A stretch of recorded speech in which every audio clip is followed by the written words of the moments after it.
Médicos del Mundo es una asociación independiente que trabaja por hacer efectivo el derecho a la salud para todas las personas.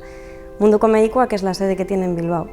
Nació en 1995 como un proyecto que aspiraba no solo a la intervención, sino también a la denuncia social. Combatimos todas las enfermedades, incluida la injusticia, a través de la inclusión social, haciendo efectivo el acceso a la salud para todas las personas en situación de vulnerabilidad en el ámbito de la inmigración y de las drogas, mediante la educación para la transformación social, promoviendo una ciudadanía crítica y responsable con los derechos humanos y de género. Puedes colaborar estableciendo alianzas económicamente y difundiendo. Te invitamos a conocer, apoyar y compartir nuestros proyectos.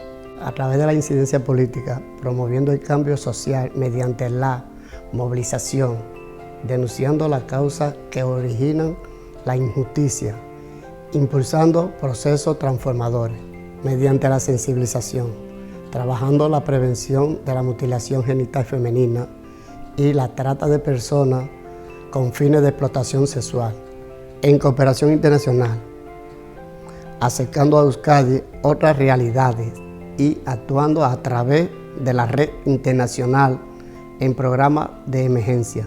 Puedes colaborar con tu tiempo. Médicos del Mundo es una asociación de personas voluntarias, un espacio de acción y participación. Tu colaboración puede cambiar vidas.